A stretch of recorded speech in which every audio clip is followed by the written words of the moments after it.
Hello friends, welcome to Vanmathi creations. இன்றைக்கி லஞ்சுக்கு டின்னருக்கு எல்லாத்துக்கும் சூட் ஆகிற மாதிரியான ஒரு சைட் டிஷ் செய்ய போகிறேன்.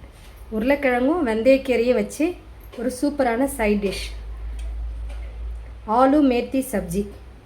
அதாவது உருளைக்கிழங்கு வெந்தயக்கீரை மசாலா. இதுக்கு தேவையான பொருட்கள் என்னென்ன அப்படின்னு பார்த்துடலாம். நான் ஒரு மீடியம் சைஸ் உருளைக்கிழங்கு கட் பண்ணியிருக்கேன். அதே அளவு ஒரு கைப்பிடி அளவு வெந்தயக்கீரையை க்ளீன் பண்ணி பொடிசாக கட் பண்ணி வச்சுருக்கேன்.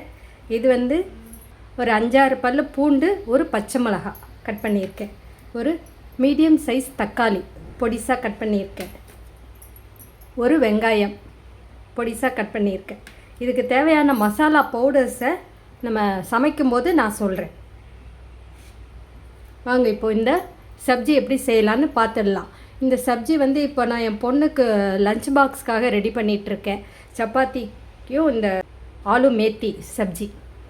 இது நம்ம சாதத்துக்கு, ரச சாதம், சாம்பார் சாதம், எல்லா வெரைட்டி ரைஸ்க்கும் இந்த சப்ஜி சூட் ஆகும். லஞ்சு டின்னர் ரெண்டுத்துக்குமே இந்த சப்ஜி சாப்பிட்லாம். வாங்க இப்போ இந்த சப்ஜி எப்படி செய்யலாங்கிறத பார்த்துடலாம். ரொம்ப ரொம்ப ஈஸி. இப்போது அடுப்பு ஆன் பண்ணி ஒரு கடாய் வச்சுக்கிறோம். ஒரு 2 ஸ்பூன் எண்ணெய், ஜீரகம் 1 டீஸ்பூன், கட் பண்ண வெங்காயம்,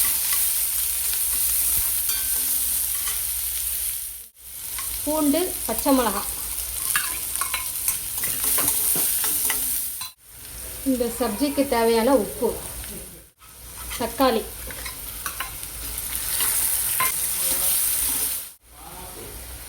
இப்போ கட் பண்ண உருளைக்கிழங்கு,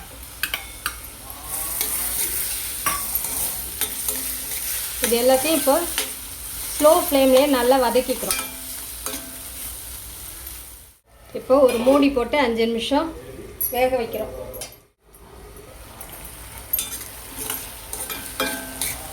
ரெண்டு நிமிஷத்துக்கு ஒரு தடவை நம்ம மூடியை திறந்து இந்த உருளைக்கிழங்கை நல்லா வதக்கி விட்டுக்கிறோம்.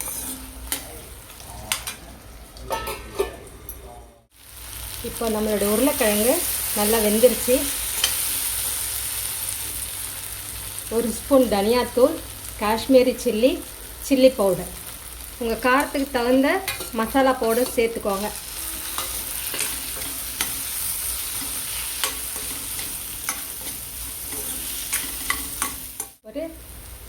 ஒரு 2 ஸ்பூன் அளவுக்கு தண்ணி, இந்த மசாலா வதங்கிறதுக்கு. இந்த மசாலா வேகணும் இல்லையா, அதுக்கு 2 ஸ்பூன் தண்ணி.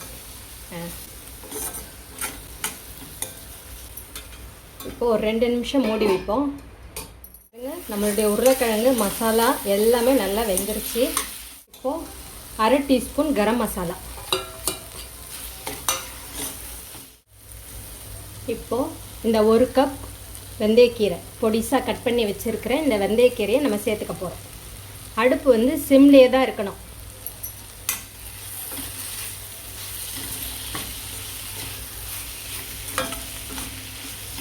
ஒரு ஸ்பூன் அளவுக்கு தண்ணி, ரொம்ப ஊற்றக்கூடாது. ஏன்னா இது ரொம்ப ட்ரையாக இல்லாமல் கொஞ்சம் சப்ஜி மாதிரி இருக்கணும். அதுக்காக ஒரு 1/2 டீஸ்பூன் தண்ணி.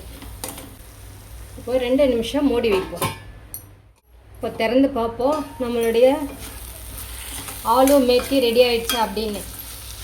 இந்த ஸ்டேஜில் டேஸ்ட் உப்பு காரம் எல்லாம் நீங்கள் சரியாக இருக்கான்னு செக் பண்ணிக்கோங்க. கொஞ்சம் உப்பு கம்மியாக இருக்குது, அதனால் நான் இந்த அளவு உப்பு சேர்த்துக்கிறேன். கொஞ்சம் உப்பு கம்மியாக இருக்குது. இந்த அளவு 1 ஸ்பூன் நெய் சேர்த்துக்கிறேன். உங்களுக்கு வேண்டான்னா நீங்கள் விட்டுடலாம்.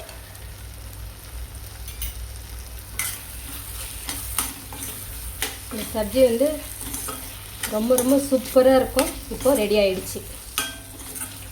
சப்பாத்தி, பரோட்டா, ரோட்டி எல்லாத்துக்கும் ஒரு நல்ல சைட் டிஷ்ஷு. நீங்கள் ரைஸ்க்கும் இதை தொட்டு சாப்பிட்லாம்.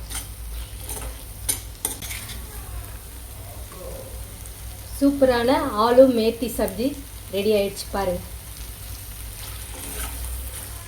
இப்போ அடுப்பு ஆஃப் பண்ணிவிட்டு நாம் ஒரு சர்விங் பவுலுக்கு மாற்றிக்கலாம்.